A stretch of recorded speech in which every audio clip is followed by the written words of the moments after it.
Olá, gente, tudo bem com vocês? Os comentários de hoje é sobre O Amigo da Minha Amiga, lançado em 1987, dirigido por Eric Romer. E tem uma coisa muito curiosa sobre o cinema que escolhe focar estritamente no cotidiano. A gente costuma ser treinado pela indústria para esperar grandes viradas de roteiro, explosões dramáticas, aquele momento exato em que a trilha sonora sobe e alguém declara seu amor na chuva. Mas essa obra, ela faz o oposto. E é exatamente por isso que ela gruda na sua mente de um jeito tão persistente. O filme não grita com você, ele simplesmente senta no seu lado e te convida a observar as pessoas mentindo para si mesmas. O coração dessa história é uma teia muito sutil de atrações, conveniências e, principalmente, de justificativa. O que o diretor faz aqui é dissecar como o ser humano usa a racionalidade para mascarar o puro instinto. Você já parou para notar como nós somos excelentes em inventar desculpas lógicas para tomar atitudes que,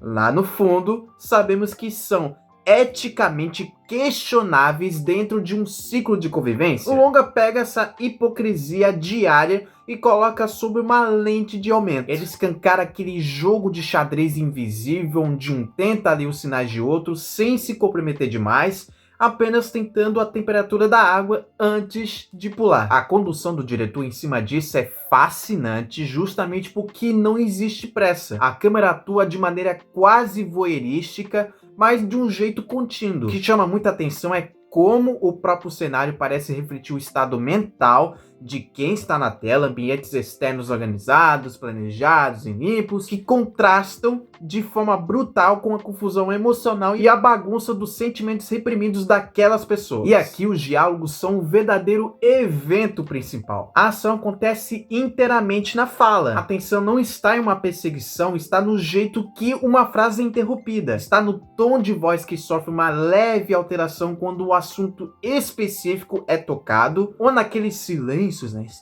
absurdamente longos que acabam entregando muito mais do que o monólogo inteiro poderia fazer. A grande sacada da direção é a inserção de julgamento. O filme te recusa um conforto de apontar o dedo e definir quem está certo e quem está errado. Ele te coloca no papel de um cúmplice silencioso.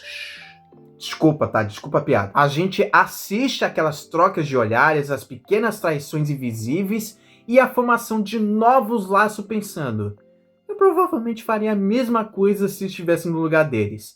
É desconfortável, mas é um desconforto extremamente maduro e necessário porque retira aquela lente idealizada das relações e nos entrega algo palpável. Palpável.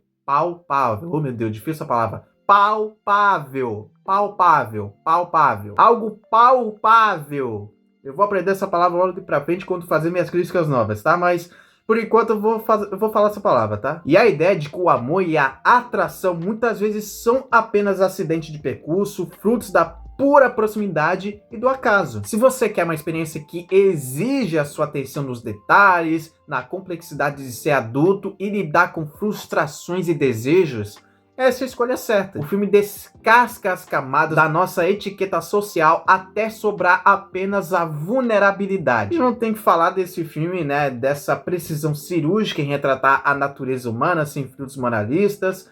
E a minha nota para um amigo da minha amiga não poderia ser outro se não for, né, a nota...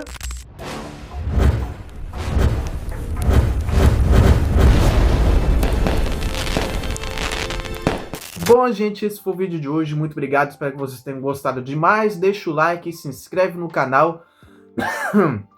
Desculpa, tô muito cansado. Deixa o like, se inscreve no canal e ativa o sininho para você não perder nenhum vídeo, beleza?